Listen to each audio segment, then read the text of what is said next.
भक्तगणों, आज आपको भगवत गीता 13वें अध्याय का शेष भाग हिंदी में भगवत गीता सुनाऊंगा। आज को ध्यान पर सुने और चैनल को लाइक सब्सक्राइब जरूर करें। सुनिए। कार्यकरण के स्थान में कार्यकरण पाठ भी देखने में आता है। वैसा पाठ मानने से कार्य और कारण शब्दों को किन किन तत्वों का वाचक मानना चाहिए। कार्य और कारण पाठ मानने से 5 ज्ञानेंद्रियां, 5 कर्मेंद्रियां, 1 मन और 5 इंद्रियों के विषय, इन 16 का वाचक कार्य शब्द को समझना चाहिए, क्योंकि ये सब दूसरों के कार्य हैं किंतु स्वयं किसी के कारण नहीं है। तथा बुद्धि, अहंकार और 5 सूक्ष्म महाभूतों का वाचक कारण शब्द को समझना चाहिए, क्योंकि बुद्धि अहंकार का कारण है। अहंकार मन, इंद्रिय और सूक्ष्म 5 महाभूतों का कारण है तथा सूक्ष्म 5 महाभूत 5 इंद्रियों के विषयों के कारण है। अंतकरण की बुद्धि, अहंकार, चित्त और मन, ऐसे 4 भेद अन्य शास्त्रों में माने गए हैं। फिर भगवान ने यहाँ 3 का वर्णन कैसे किया। भगवान का चित्त और मन को भिन्न तत्व नहीं मानते, एक ही तत्व के 2 नाम मानते हैं। सांख्य और योग शास्त्र भी ऐसा ही मानते हैं। इसीलिए अंतकरण के 4 भेद न करके 3 भेद किए गए हैं। पुरुष शब्द चेतन आत्मा का वाचक है और आत्मा को निर्लेप तथा शुद्ध माना गया है।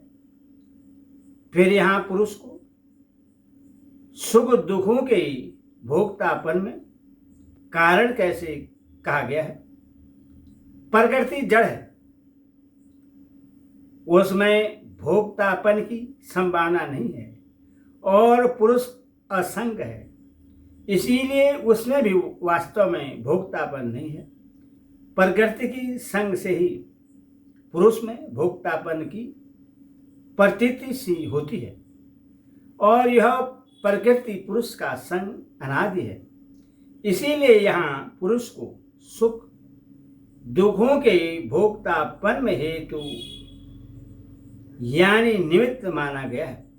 इसी बात को स्पष्ट करने के लिए अगले श्लोक में कहा गया है कि प्रकृति में स्थित पुरुष ही प्रकृति जनित गुणों को भोगता है, अतः प्रकृति से मुक्त पुरुष में भोक्तापन की गंध मात्र भी नहीं है।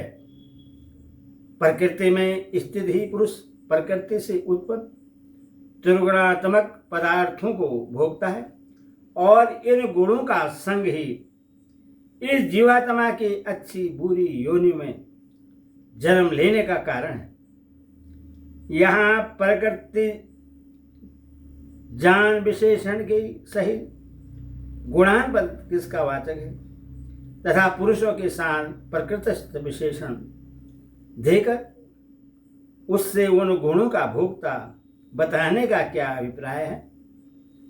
प्रकृति जनित सत्व, रज और तम, ये तीनों गुण तथा इनके कार्य शब्द स्पर्श, रूप, रस और गंध रूप जितने भी संसारिक पदार्थ हैं उन सब का वाचक यहाँ प्रकृति जान विशेषण के सहित गुणान पद है तथा पुरुष के साथ प्रकृति विशेषण देकर उससे उन गुणों का भोक्ता बतलाने का यह अभिप्राय है कि प्रकृति से बने हुए स्थूल, सूक्ष्म और कारण इन तीनों शरीरों में से किसी भी शरीर के साथ जब तक इस जीवात्मा का संबंध रहता है तब तक वह प्रकृति में स्थित प्रकृतिस्थ कहलाता है। अतः जब तक आत्मा का प्रकृति के साथ संबंध रहता है, तभी तो प्रकृति जनित गुणों का भोगता है। प्रकृति से संबंध छूट जाने के बाद उसमें भोक्तापन नहीं है, क्योंकि वास्तव में पुरुष का स्वरूप नित्य असंग ही है। सदसंगोनी शब्द किन योनियों का वाचक है और गुणों का संग क्या है एवं वह इस जीवात्मा के सद योनियों में जन्म लेने का कारण कैसे है। सदयोनि शब्द यहाँ अच्छी और बुरी योनि का वाचक है। अभिप्राय है कि मनुष्य से लेकर उससे ऊंची जितनी भी देवादि योनियां हैं वह सत्य योनियां हैं, और मनुष्य से नीची जितनी भी पशु पक्षी वृक्ष और लता आदि योनियां हैं वे असत्य हैं। सत्य रज और तम इन तीनों गुणों के साथ जो जीव का अनादि सिद्ध संबंध है एवं उनके कार्य रूप संसारी पदार्थों में जो आसक्ति है वही गुणों का संग है। जिस मनुष्य की जिस गुण में या उसके कार्य रूप पदार्थ में आसक्ति होगी उसकी वैसी ही वासना होगी और उसी के अनुसार उससे पूर्व जन्म प्राप्त होगा। इसलिए यहाँ अच्छी बुरी योनियों की प्राप्ति में गुणों के संग को कारण बतलाया गया है। चौथे अध्याय के 13वें श्लोक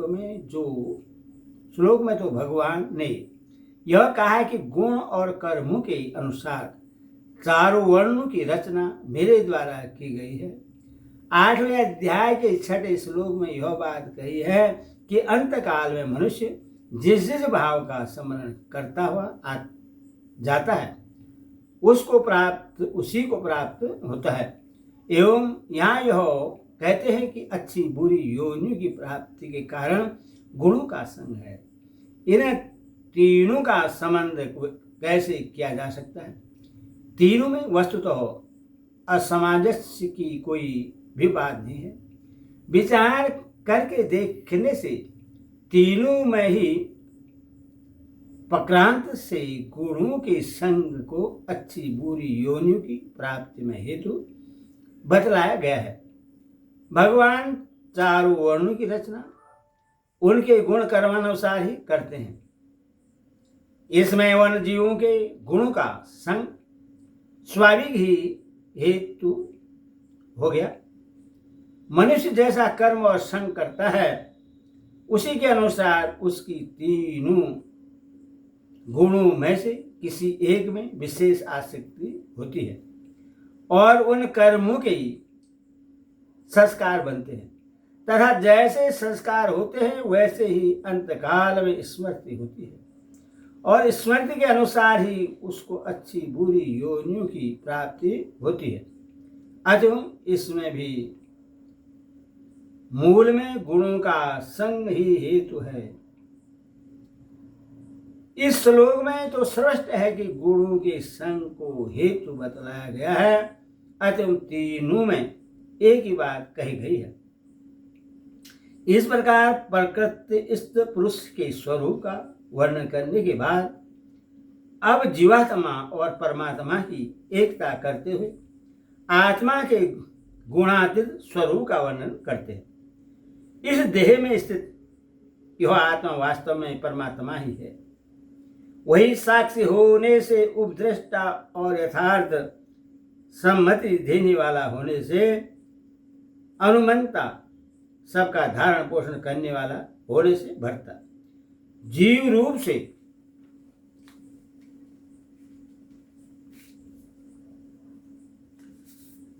से भोक्ता ब्रह्मा आदि का भी स्वामी होने से महेश्वर और शुद्ध सच्चिदानंद घन होने से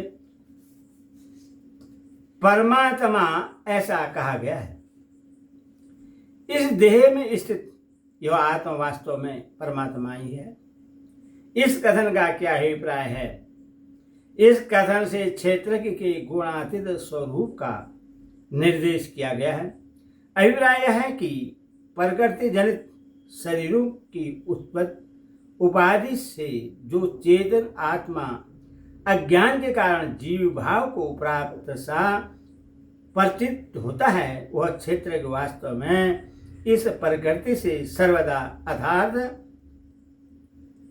सर्वदा अतीत परमात्मा ही है, क्योंकि उस पर ब्रह्मा परमात्मा में और क्षेत्र के में वस्तुतः किसी प्रकार का भेद नहीं है।